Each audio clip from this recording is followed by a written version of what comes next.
I'm Kathy Ray. I'm the mayor of the city of Paris, Tennessee, and you are watching Good Day Paris.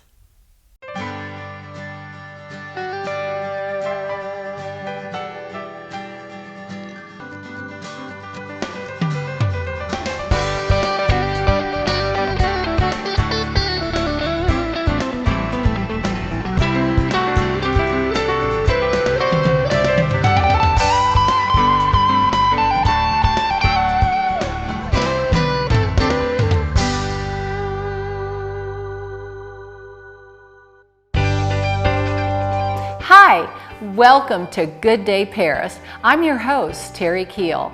Angie is still out this week, so we are going to do a little something different today. We'll be back to our regular routine, however, next week as we kick off the month of June. Today, we're going to be welcoming in a special remote guest to talk about an absolutely fascinating topic, one that will eventually affect each and every one of us at some point in time. Ladies and gentlemen, welcome to a thought-provoking and transformative journey as we delve into one of life's greatest mysteries and one of the most profound questions that has fascinated humanity since time immemorial. What lies beyond the threshold of life? Throughout human history, the question of what lies beyond the threshold of this existence has captivated our imaginations and sparked countless spirited debates. Today, we will navigate the realms of the unknown and contemplate its possibilities that await us after we bid farewell to this earthly plane. We will embark on an awe-inspiring journey exploring the nature of consciousness, the boundaries of science, and the enduring mysteries that lie at the heart of our very existence.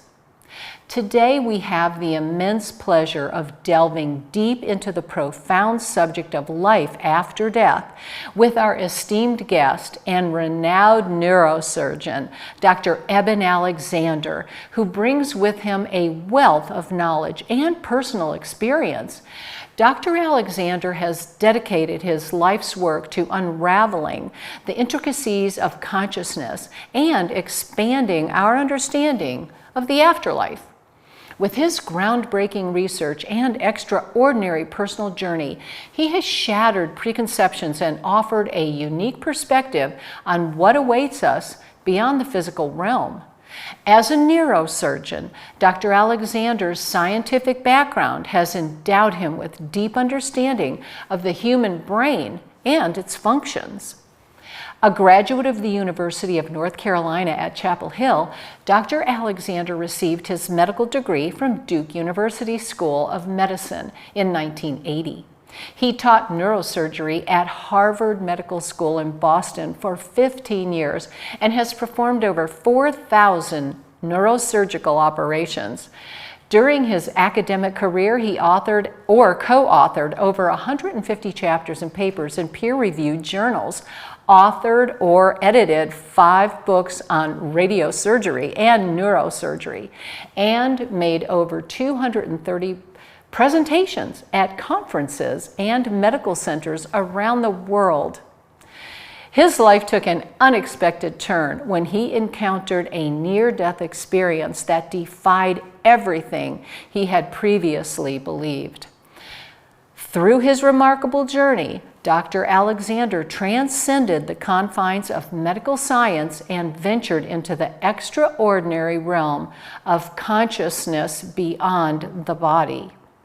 Today, we have the privilege of delving into Dr. Alexander's incredible story as he shares his firsthand encounter with the afterlife and sheds light on the profound implications it holds for our understanding of human existence. Dr. Alexander will challenge your assumptions, stimulate your curiosity, and invite you to embark on a journey of self-discovery and contemplation.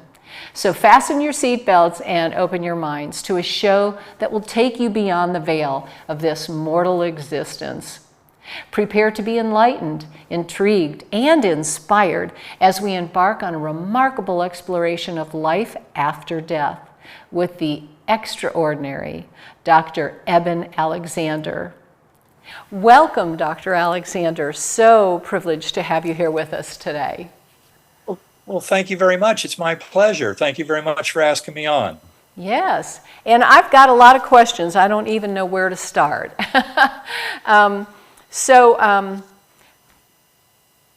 What exactly got you involved? Let me start at the beginning. What got you involved in being a neurosurgeon? So let's just get a little bit of knowledge about who you are and where you're coming from. Well, I was very influenced by my adoptive father. He was a globally renowned neurosurgeon. And even though in my college years, initially I was thinking about astrophysics, I had a job one summer in the hospital, worked with patients in an operating room, and I absolutely loved it. And I knew then that my dad was right. That was the right pathway to pursue. And initially just medicine, but then I dove into neurosurgery. Oh, that's awesome. Followed in footsteps, and no regrets.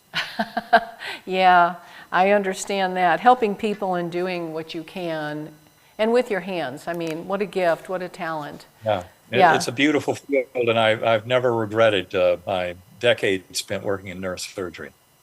That's awesome.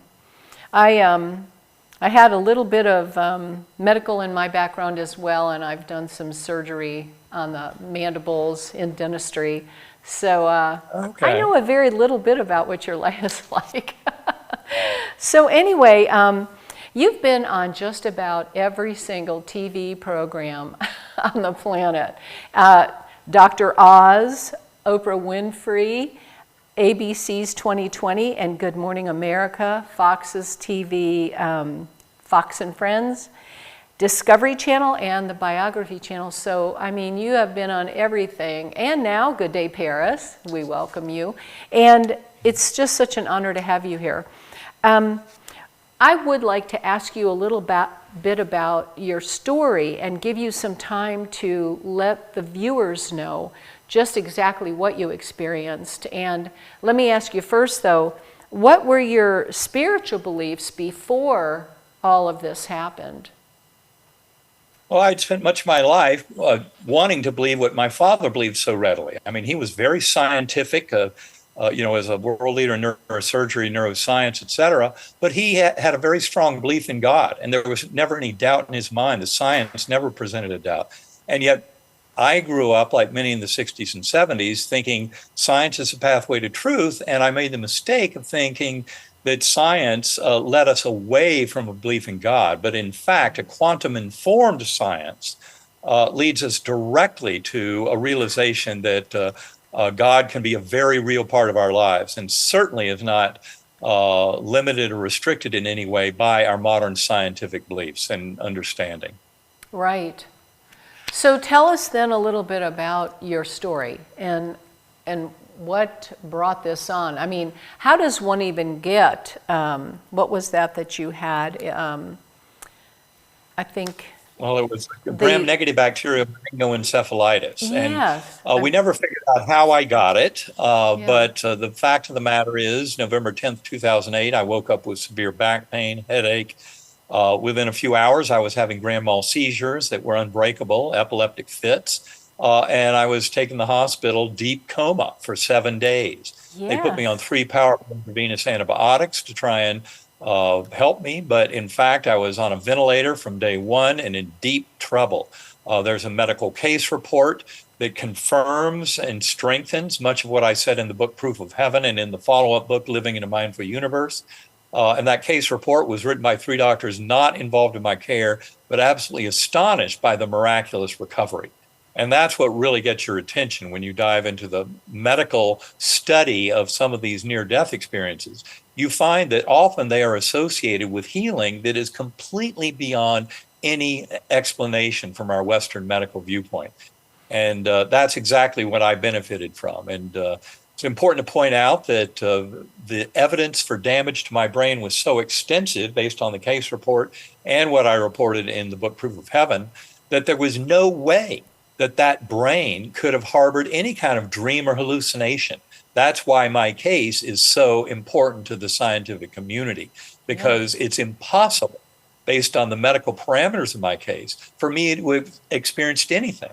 So how did I have this extraordinary experience? Now, the second major thing brought up by that case report is even if you want to doubt everything about my experience, you have a hard problem in discussing how I recovered from it, because it is unprecedented in literature. In fact, when the three authors presented this paper, the peer review editors said, wait a minute, this case is absurd. Nobody's ever survived and completely come back from meningoencephalitis this severe.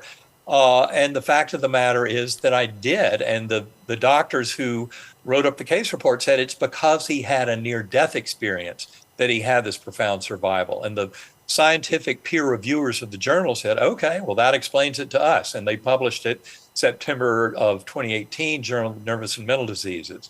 And that case report goes a long way towards kind of deepening the mystery, but basically telling us that materialism, the notion that brain creates consciousness, is no longer a valid assumption, because it's not true. And the modern science of consciousness is moving far beyond that into realizing that consciousness is something that's fundamental in the universe, and that in fact, in many ways, we share that one mind, the consciousness of the universe. But when we die, when we leave the physical body at the time of death, that's when our consciousness reunites with that broader, more extensive and eternal consciousness. Wow, and I'm looking forward to that. You know, having been in my experience and seen what I have seen, I am well prepared and not afraid of that at all. But I know a lot of people watching are.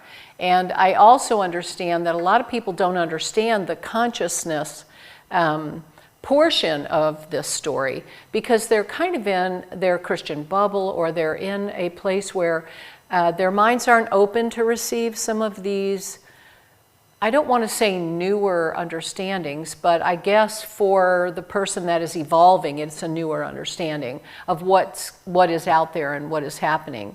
You know, just the fact that no one knows how you got this meningitis, how that came to be, how it played in. You know, was it something that was allowed to happen to you, or was it actually something that you picked up, or was maybe in your gene pool? I don't know. You know, it's very interesting. I've heard of other people that have had that, and they said, I don't know how I got it. You know, I just woke up one day, and like you, they were very sick. That's why the medical details of my case are so important. They are. Because this was not just a garden variety case of meningitis. This was an absolutely should have killed me case of gram-negative bacterial meningoencephalitis infecting all lobes of my brain. And it basically did. That's why the case is so important in the scientific community. Exactly. Yeah. Well, okay, I want to hear about your story. So let's move forward into that. Well, I can start basically, it's important to point out that one of the atypical features of my near-death experience, but a very important feature, was that I was amnesic, that I went into this, I had no memories of Eben Alexander's life, no language, no knowledge of Earth, humanity. I had a really empty slate. Now, when I first came out of coma and was trying to figure it all out, that made some sense, because my doctors were telling me that my brain had been so completely overwhelmed by this infection that they couldn't even believe I was coming back to this world. They estimated I'd gone from a 10% chance of survival early in the week to a 2% chance of survival at the end of the week with no chance of recovery. So when I started really coming back from this, it was a shock to them. But bottom line is I was amnesic. It was, in months and years afterwards, I've come to realize why that was. I explained that a little bit in Proof of Heaven, but especially in the third book, Living in a Mindful Universe, about why that amnesia was so critical. But the bottom line is what happened to me. It first involved what I call the earthworm's eye view, a very primitive, coarse, unresponsive realm. It was like being in dirty jello. And it seemed to go for ages, but it didn't. I was rescued because there came a slowly spinning white light packaged with a perfect musical melody. And as that came towards me, it opened up like a rip in the fabric of that ugly earthworm eye view and led up like a portal or wormhole up into this brilliant ultra-real gateway valley, filled with many features of kind of a perfect world of ideals.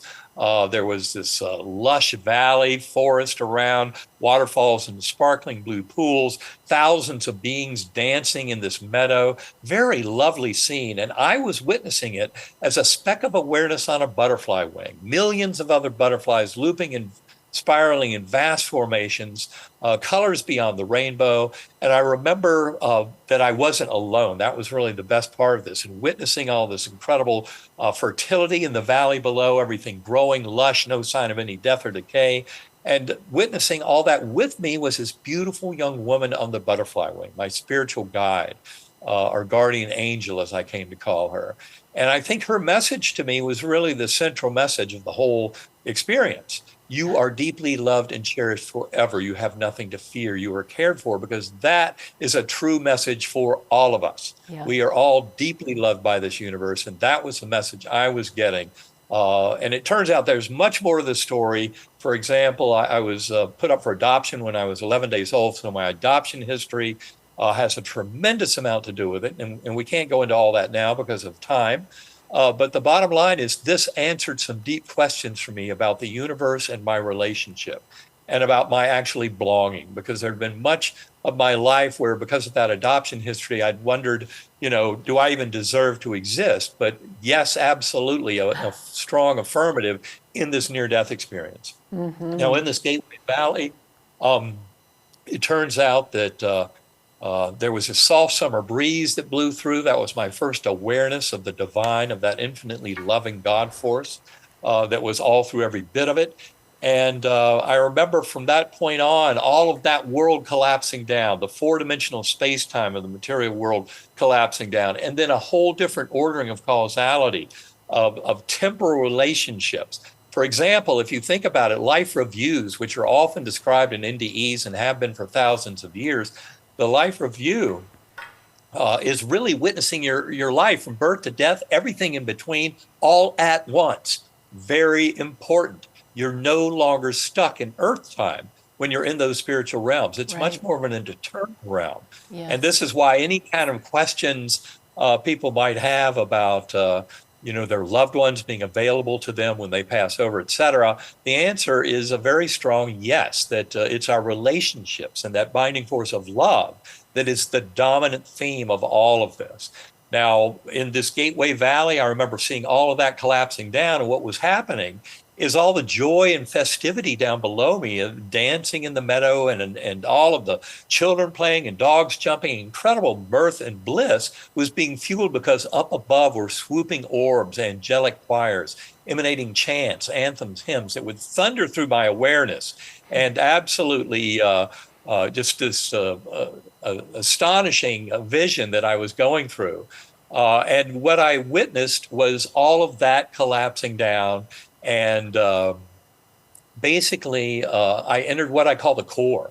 The core was where you get a complete resolution of all dualities. In fact, I came to realize that our very conscious awareness is sourced in that infinitely loving God force that so many near-death experiencers have come into touch with. That's why we come back from these journeys not afraid of death, because we realize it's not the end of existence.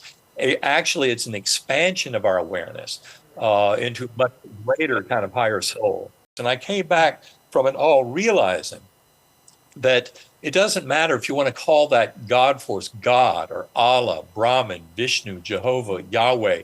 The big factor from the near-death experience going back thousands of years across all cultures, across all belief systems, across all religions is really one of love, compassion, kindness, mercy, acceptance, forgiveness. That's it. And for those of us who try and own that force, and claim, oh, that's only God or that's only Allah, we're denying ourselves the deep and profound reality of that loving force that involves all of our fellow beings. And it's all about love. It's all about love. So the ultimate lesson from near-death experiences is ultimately what religions have been trying to teach us in large measure for thousands of years. And this is why I think it's so important for people to realize that near-death experiences provide a passage to unify, in many ways, religions around concepts of love, compassion, mercy, and acceptance that would allow us to avoid the conflict of religions, come to the central core based on the findings of near-death experiences. And that's where we can really move forward with all this. And it's really all about understanding that infinitely loving God force, that 90% plus of near-death experiences going back thousands of years come back believing in that. So why don't the rest of us who have not had such experiences take our lead from people who have had such experiences? And realize there is a God force there. And it's not owned by any one religion at all. That's That right. is the fact, known. Yeah. And in fact, most near-death experiencers come back more spiritual, but less religious. Right. Now, I'm not putting down religion, because religion can be a good source of spirituality. But if religion is exclusive, if it is not preaching complete unconditional love, compassion, kindness for all fellow beings, then that religion is really has fallen away from the original message of the prophets, and certainly fallen away from the deep and profound message of near-death experiences that fully support the reality of God at the core of the universe. That's absolutely correct. And that is exactly how I see it. In my own experience, I saw love for the first time and experienced it for the first time. Instead of having come out of a Catholic background, the hammer, of always having issues and never being good enough, or always having to pray another Hail Mary or something, it all just went away. And that is the most beautiful thing. We can take that with us, that the life that we're going to is a place of total and pure love. And God became very real to me. So I understand that. I know a lot of people watching probably do have problems with that, because they want to quote biblical things, but they need to understand that this is a book written to masses of people for eons, generations. And we can't get caught up in this denominational fight. There are no denominations there. It's just love. It supersedes everything. And I love that we have these books, to enlighten us and to help us to understand what's happening and inspire us. But they are not the be-all and end-all. God himself will show up, and then I don't even know that all of that could be put into words for us. It's just so powerful. But so you came out of this then. You spoke about this angel that was with you. Can you elaborate on that any? That's very interesting to me. Yeah. Well, what I can say about that beautiful guardian angel was she was so striking and present to me. And I passed through that level several times, because I would ascend through these spiritual levels, and then spontaneously from the core realm, I would tumble back down to that earthworm eye view. And it was by remembering the musical notes of the melody that I was able to conjure up that light portal and get back up into the Gateway Valley every time. And that beautiful woman was always there. And that to me was a tremendous mystery, because I'd never read the near-death literature before, but after my NDE, you bet I did. Although I wrote down everything about my experience before I read anything. That was the advice of my older son, best advice I've ever gotten. So that way I had a pure core of my experience written down that was untainted by anyone else's near-death experience. But as I did dive into that literature, I realized she was supposed to be somebody very important to me in my life. And I knew her so well because we'd had this perfect mind meld. She never said anything to me, but her thoughts, her awareness, her emotional truth of "you're deeply loved and cherished forever" was something we shared. So I knew her in many ways. I knew her deeply, and yet I didn't know who she was. And that's why, again, the story in Proof of Heaven, it tells how things evolved after my coma in those 4 months of trying to unravel this experience. And it was really receiving a picture in the mail 4 months post-coma that was from my birth family. And I'm not going to go into further detail because a lot of people absolutely adore that part of the book, and I don't want to spoil it for anybody who hasn't read it yet. But the reality is, for me, it proved that the whole experience had to be real. Yes. And when you combine that with all the other information I had, it's crystal clear that that was the astonishing kind of imprimatur that showed me the reality of the experience. That is amazing and absolutely extraordinary. And I'm just so excited to hear this, because there's so much in us going there that gives us an insight to prepare us for when our time here is over. And like you said, you go there, and I had the greatest fear of death before that. Always wanted to sleep with the lights on, and wasn't really sure if I was going to be okay if I shut those lights off. And when I came back, everything was different. There was so much peace. How did you take that into your everyday and back to your work? Well, that was the real gift, was coming back with that incredible sense of peace and knowing. And that is what I think is so important to share about near-death experiences, because all of us face our mortality, and we have loved ones who are facing their own mortality, and we lose loved ones, and so we're bereaved, and all of that kind of thing is very active in the human world. And before my coma, I was a materialist, physicalist neurosurgeon who believed the brain creates consciousness. I now know that's completely false.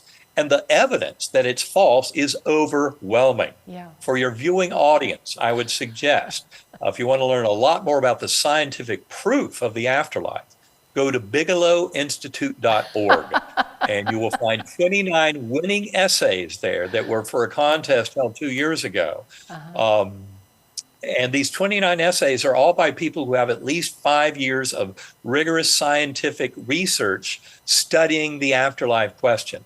And what you will find is the evidence is completely overwhelming. You start reading any of those papers, start with Jeffrey Mishlov's first place paper, and you will find there is no way to think that materialism is the answer, that, it's birth to death and nothing more. And then the other papers there also, but bigelowinstitute.org is an excellent resource that will forever dispel the myth that that science is not fully compatible with the afterlife and with reincarnation. You will find that reincarnation is broadly supported by human experience, it's very refreshing to understand this, because ultimately it's all about loving relationships. That's the most profound and concrete lesson that comes out of studying consciousness and all these experiences, including not only near death, but shared death, which are just like them, but in healthy people.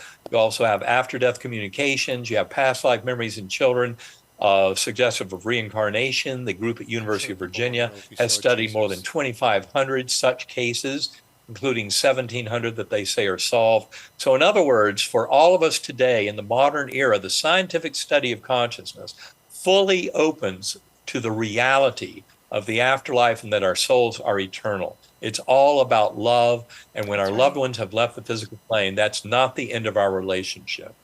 That's absolutely correct. I couldn't agree with you more. I want to kind of go out on a limb and ask you one more question. How do you feel when you were there? Did you have any experiences with extraterrestrial life? Did you have anything else that led you to now understand that not only is this how it is for us here, but your mind has been open to a lot more of what life is all about? Yes, I mentioned it in just a few of the paragraphs in Proof of Heaven, but I was definitely aware of civilizations extremely advanced beyond us. Yes. As far beyond us as we are beyond earthworms. So that gives you an idea of the kind of scale and spectrum of what I was witnessing. But in fact, I believe that the awakening that I'm talking about in the book Proof of Heaven, and the book Map of Heaven, and especially in the third book, Living in a Mindful Universe, where we really unite the science and spirituality. And that book was co-written with my life partner, Karen Newell, who's also the co-founder of Sacred Acoustics. And Sacred Acoustics is just a very powerful meditation tool for people who want to learn more about all of this. And sacredacoustics.com would be a resource for that. But the scientific evidence for it all is really overwhelming. And that's really kind of the gift to all of us. And I would also highly recommend people can go to ebenalexander.com to learn more, sacredacoustics.com to learn more, and an excellent resource to get much more deeply into all this, including a lot of interviews that we did during the pandemic with our scientific colleagues and with other experiencers who have helped to elaborate this kind of beautiful vision of humanity and our spiritual nature, can be found at innersanctumcenter.com. That's INNER sanctumcenter.com. And that's also gives people an opportunity to join us on a regular basis for webinars that we do with a close-knit group of friends and colleagues, and then also all the interviews that I mentioned before during the pandemic with many of the thought leaders from around the world. All that at innersanctumcenter.com. I highly recommend people visit those websites to learn much, much more. Well, I know I'm going to.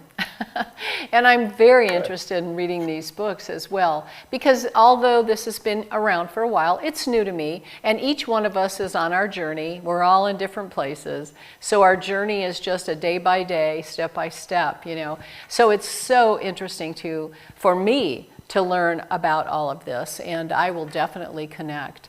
I feel like once we've been and we know, we need to be with like-minded. We need to be with people who can understand what we're talking about, so we don't look or feel like we're such misfits, perhaps. You know, it's hard if you don't have peeps, you know, your people that you can relate to, right. And it's hard, especially because I was led from that experience that I had in 1973 onto extraterrestrial situations, which I thought, what? You know, what's that all about?